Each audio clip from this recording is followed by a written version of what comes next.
अस्सलाम वालेकुम। मैं हूं एहतिशाम राजपूत। आप देख रहे हैं हमारा ऑफिशियल यूट्यूब चैनल। आपको खुश आमदीद कहते हैं। पाकिस्तान में आम इंतखाबात 8 फरवरी को मुनक्कद किए गए, लेकिन उसके बाद नताइज में रद्दोबदल किया गया।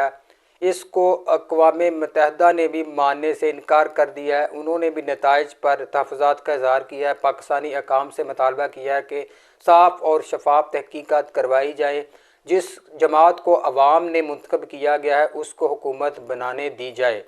ये एक बहुत बड़ी डेवलपमेंट है कि पाकिस्तान के आम इंतखाबात को दुनिया नहीं मान रही। गो के पाकिस्तान की इस्टेब्लिशमेंट और इलेक्शन कमिश्नर ऑफ पाकिस्तान ये कस्में खा रहे हैं कि ये इलेक्शन साफ़ और शफाफ थे। ना ही इसको इंटरनेशनल मीडिया साफ़ और शफाफ कह रहा है, ना ही पाकिस्तानी मीडिया, और ना ही जो न्यूट्रल ज़राए हैं वो भी इस बात की तस्दीक कर रहे हैं कि 2024 के इलेक्शन साफ़ और शफाफ नहीं है। ये सिर्फ़ और सिर्फ एक दिखावा है कि साफ़ और शफाफ हैं, इसमें कोई शफाफियत नहीं है। पाकिस्तान के नामवर सहाफ़ी जिनमें हामिद मीर, मतीउल्लाह जान, आसमा शराजी, मोहम्मद मालिक, इमरान रियाज, महर बुखारी, काशिफ अब्बासी, इकरार अल हसन, वसीम बदामी, गुलाम हुसैन, मारिया बेमन और दीगर जितने भी नामवर सहाफ़ी हैं, उन सब ने ये कहा है कि ये कोई साफ़ और शफाफ इलेक्शन नहीं है। ये सिर्फ़ और सिर्फ, यहाँ तक कि आसमा शराजी ने तो ट्रांसमिशन में जो इलेक्शन के मतलब ट्रांसमिशन थी उसमें ये कह दिया कि ये मुंतखब नहीं, ना ही इलेक्शन है, बल्कि ये एक चुंतखब है।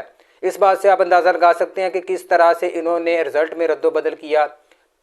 45 फार्म को नहीं माना, इन्होंने अपनी मर्ज़ी से 47 जो हतमी नतीजा होता है उसको मरतब किया आरोज़ के ज़रिए। और किस तरह से इन्होंने जो कई जगहों पर ये इतलात मसूल हुई कि आरोज़ को उनके दफ्तरों से गिरफ़्तार किया गया, उनको नामालूम जगह पर मुंतकिल किया गया, फिर उनसे 47 जो फार्म होता है हतमी नताइज का उसको कैसे तब्दील करवाया गया, ये मुस्लिम लीग नून ने ख़ुद तैयार करवाया और फिर आरोज़ को दिया कि ये टीवी चैनल्स को दिया जाए, इसको हतमी नतीजा समझा जाए।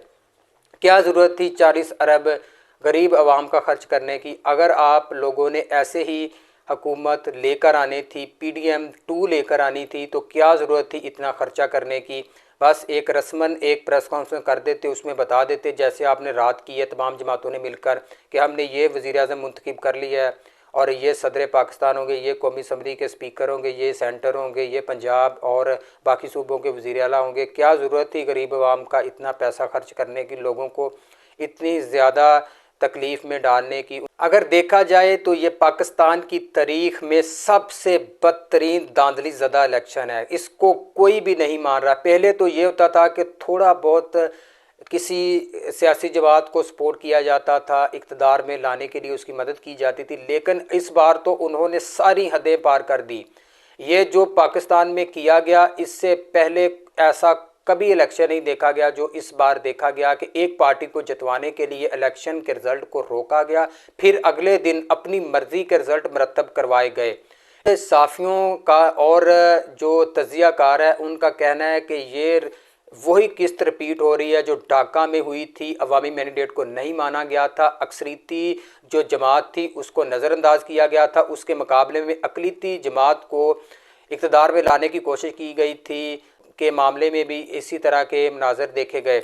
अब भी वैसा ही हो रहा है कि अक़लीती जमात को इक़्तिदार दिया जा रहा है, जो अक्सरियत है जिसकी 45 फार्म के मुताबिक तहरीक इंसाफ उसको हुकूमत बनाने की इजाज़त नहीं दी जा रही, बल्कि उसको ज़बरदस्ती हरवाया जा रहा है। के साथ एक बहुत बड़ा हाथ हुआ है, लेकिन अभी वो खामोश हैं क्योंकि अभी उनकी भाई की हुकूमत बनने जा रही है, उसकी बेटी की पंजाब में हुकूमत बनने जा रही है। लेकिन ये जिस तरह से नवाज शरीफ को लेकर आए थे, इस तरीके टीवी चैनल को एक ही बयानिया दिया हुआ था, तमाम अखबारात में एक ही सुर्खी होती थी, 6 सुर्खी के नवाज शरीफ वज़ीर आज़म होंगे, नवाज शरीफ ये काम करेंगे, नवाज शरीफ वो काम करेंगे। ये प्लानिंग की गई है, इलेक्शन के रिज़ल्ट को रोका गया है, ये कोई अचानक नहीं हुआ। ये सारा कुछ इनको पहले ही पता था कि किस तरह से हमने इलेक्शन को के रिज़ल्ट को डिले करना है, किस तरह से हमने नताइज को बदलना है। ये सारा प्लान पहले ही हो चुका था। ये नहीं हुआ कि अचानक ये सारा कुछ हो गया। ये उन्होंने पहले ही शहबाज शरीफ को मुंतखब करवाने के लिए और पीपल्स पार्टी को और नवाज शरीफ की पार्टी को मुतहद रखने के लिए ये सारा पहले ही किया हुआ था। इसमें कोई ऐसी चीज़ नहीं है कि जो एट दी स्पॉट बनी हो कि अभी इसको जो इलेक्शन के दिन ही इसको अमली जामा पहनाया गया, नहीं, ये पहले ही इसको तमाम तर मनसूबाबंदी पहले ही कर दी गई। आसफ जरदारी एक स्मार्ट गेम खेलने जा रहा है। अब वो ये करेगा कि इस हुकूमत का हिस्सा तो होगा, लेकिन वो जो आइनी ओहदे हैं वो लेंगे, जैसे सदर का ओहदा हो गया, स्पीकरशिप होगी नेशनल असम्बली की, और सेनेट की स्पीकरशिप होगी, वो लेंगे, आइनी ओहदे ले लेंगे। और जहाँ मुश्किल फ़ैसले करने होंगे वहाँ मुस्लिम लीग नून के जो कैंडिडेट होंगे वो होंगे। अब जब महंगाई होगी, मुल्क में अमन अमान की सूरत हाल ख़राब होगी, तो सारा ब्लेम मुस्लिम लीग नून की क़यादत पर जाएगा, मुस्लिम लीग नून के अहदेदारान पर जाएगा, और यही एक बयानिया बनेगा कि मुस्लिम लीग नून, पीपल्स पार्टी ये बयानिया बनाएगी कि मुस्लिम लीग नून के दौर में सारा कुछ हुआ है, जैसा इन्होंने 16 माह हुकूमत की, लेकिन बाद में ये बयानिया बनाया कि वो तो सिर्फ मुल्क को बचाने के लिए इकट्ठे हुए थे, वो हुकूमत करने के लिए इकट्ठे नहीं हुए थे। अब भी यही बयानिया बनेगा। जरदारी बहुत स्मार्ट गेम कर रहा है, वो आग में जो धक्का दे रहा है नवाज शरीफ को, नवाज शरीफ की पार्टी को, और ख़ुद वो मज़े लेंगे हुकूमत के साथ, जो भी उनको प्रोटोकॉल मिलेगा उसका मज़ा लेंगे, लेकिन वो अमली तौर पर जो भी काम होंगे वो उससे पीछे रहेंगे, लेकिन हुकूमत के हर काम जो भी उसको फ़ायदा मिलेगा वो उसका फ़ायदा उठाएंगे।